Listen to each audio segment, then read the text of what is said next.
Buenas tardes. Somos el grupo de mantenimiento integrado por Diego Rendón, Juan Duque, Federico Orozco y Danilo Torres. A nosotros nos corresponde la presentación de de análisis de ultrasonido. Esto va a ser un poco como de lo que vamos a hablar, aparte de principios físicos, equipos y personal y aplicaciones en el mantenimiento. Entonces, para hablar de ultrasonido tenemos que hablar de qué es el ultrasonido. ¿Qué es el sonido? Pues como tal, el sonido son ondas mecánicas, ondas de presión. Al ser mecánica, entonces tienen que viajar por un medio, así que su velocidad depende del medio. Y el sonido como tal, al definirse como una onda, se le asocia a una frecuencia, y al sonido como tal, que puede ser audible por el ser humano, va de 20 Hz a 20.000 Hz. Entonces, pues hay otros animales que tienen la capacidad pues de barrer un poco más el espectro y de ir hasta allá, hasta otros rangos, pues, y se denomina ultrasonido a las frecuencias mayores a 20.000 Hz. Por ejemplo, animales como los delfines y los murciélagos captan esta frecuencia. Entonces, en el sonido se puede hablar de ondas longitudinales, la cual eh, la velocidad de la onda y el movimiento es en la misma dirección. De ondas transversales, en la cual el movimiento eh, es ortogonal a la dirección de la propagación de la onda, y ondas de Rayleigh, que son ondas superficiales. Pero en el ultrasonido como tal, típicamente se utilizan las ondas longitudinales. Entonces, para hablar de una onda, pues se parte de la ecuación de la onda que se puede ver acá en la parte superior izquierda. Pues esta ecuación de onda, la solución se debe a D'Alembert, y también tiene mucho que ver Fourier en la parte ya de adquisición de señales.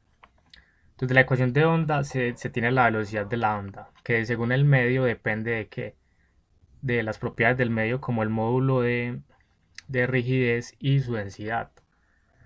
Pero también la velocidad puede ser medida como distancia entre tiempo y longitud de onda por la frecuencia. Entonces, en el análisis pues, de la onda de presión se suele utilizar mucho una unidad que se llama el decibel, que es como la que se define acá, que es 20 logaritmo natural en base de 10 de la presión sobre la presión de referencia. La presión de referencia es 20 por 10 a la menos 6 pascales, que es la mínima audible por el ser humano. Y la máxima, pues cuando ya hay presencia de dolor por la intensidad del sonido, sea a 200 pascales. Típicamente en los ensayos no destructivos se emplean frecuencias entre 100 kHz y 25 MHz. Más comúnmente entre 1 MHz y 10 MHz, y específicamente para la inspección de soldadura es de cerca de 2,5 MHz. Entonces las ondas y ultrasonido pues también cumplen la ley de Snell, pues en este caso pues a cierta frecuencia. Y al cambiar de medio, entonces cambia su dirección, como se puede ver acá, según esta relación entre las velocidades de cada medio. Recordemos pues que la velocidad en cada medio depende de las propiedades de ese medio. Acá se pueden ver algunas velocidades en metros sobre segundo, velocidad del sonido en diversos tipos de materiales como hierro, fundición de hierro, aluminio, aceros y muchos otros, como pueden verse acá. Entonces va a ser muy importante después. Que hay que tenerlo presente. Entonces ya en la parte pues ya como tal de ultrasonido, típicamente se tienen como dos técnicas principales, dos métodos, que es la pulso eco o ángulo recto y el haz angular. ¿En qué consiste la pulso eco? Como su nombre lo indica, en enviar un pulso de ultrasonido y esperar el eco. Acá puede verse si no hay una discontinuidad en el medio, entonces el eco se va a demorar según la velocidad del sonido y la distancia que recorra, un tiempo pues ya preestablecido y conocido. Pero si en el medio se encuentra una discontinuidad, va a aparecer un pico en un tiempo antes al esperado. Entonces allí se detecta la discontinuidad y se sabe muy bien su distancia, se puede calcular muy bien. En el haz angular, por ejemplo, en esta junta de ranura pues, de una soldadura, se emplea un palpador especial que garantiza este ángulo del haz cuando entra en la pieza en inspeccionar, ¿cierto? Entonces, si hay una presencia de discontinuidad, como en este caso, el haz rebota y es detectado, pero si no hay discontinuidad, el haz va y se pierde, entonces no se vería este pico F que se resalta acá.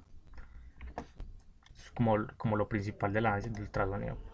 Entonces, hablando de palpadores, que es como el sensor, pues, que el transductor que detecta las ondas de ultrasonido. Palpador, que es el que detecta las ondas de ultrasonido, viene en varios tipos, pues, como eso, hay para materiales específicos, como acá claramente se lee. Y, por ejemplo, este es de 90 grados para haz angular. Tienen estas geometrías así como en caracola para evitar, pues, el ruido en la señal. Y son principalmente piezoeléctricos. Que la piezoelectricidad es un atributo, pues, de ciertos cristales que al aplicarles una diferencia de potencial, ellos se deforman o al deformarlos generan una diferencia de potencial.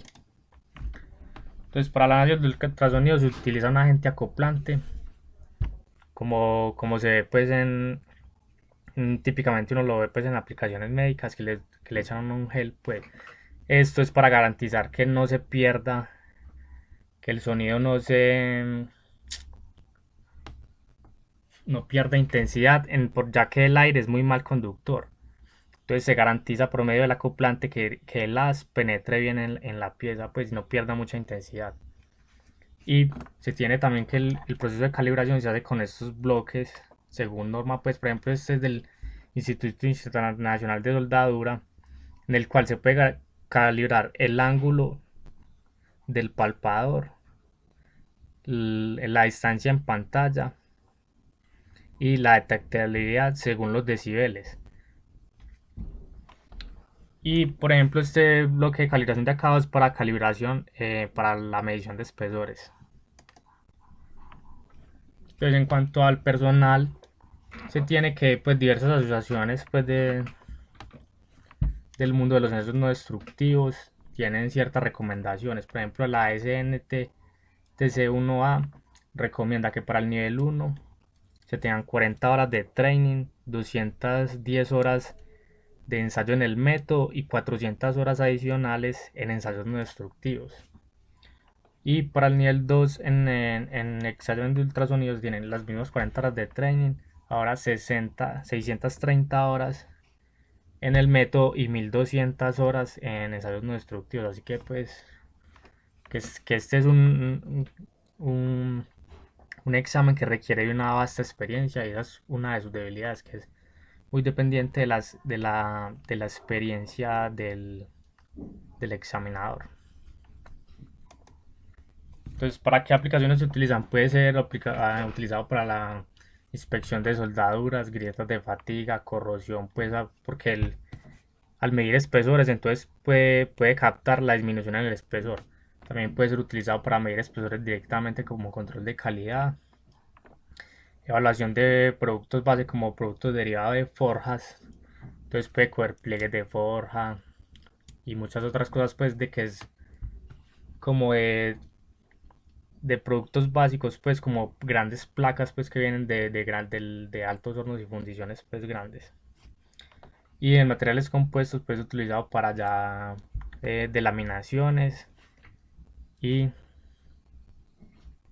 y, y también pues grietas y grietas también se pueden analizar, ¿cierto? Desventajas, que no se puede utilizar en placas del gas, que las discontinuidades paralelas a la dirección de propagación no se verían, ya que el haz no alcanzaría a rebotar sobre ellas debido a la orientación que ellas tienen. Y piezas con formas muy irregulares no pueden ser probadas, ya que en, generan mucho ruido en la inspección. Pero el ultrasonido no solo se corresponde pues con esta, digamos, con esta versión de ultrasonido activo, sino que también hay una especie de ultrasonido pasivo, como este que se ve acá en la figura, que consiste es en un micrófono, y con ese micrófono pueden detectarse muchos otros fenómenos de mucha utilidad en el mantenimiento, como la cavitación en bombas, como las fugas en tuberías, daños en equipos eléctricos como transformadores que emiten estas frecuencias. Y de hecho, en etapas tempranas del daño de rodamiento, como es en este caso de la curva PF para un rodamiento, en estadios tempranos se detectan es con el ultrasonido, y es mucho antes de que se pueda detectar con análisis de vibraciones, porque es a muy altas frecuencias. Entonces el ultrasonido también se utiliza de esta manera pasiva. Y de hecho en el laboratorio de diseño mecánico se tiene un equipo de Zone Elastic con el cual se mide el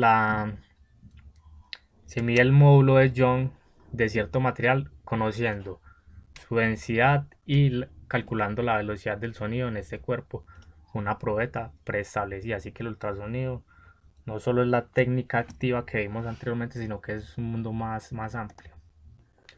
Y muchas gracias. Eso es todo.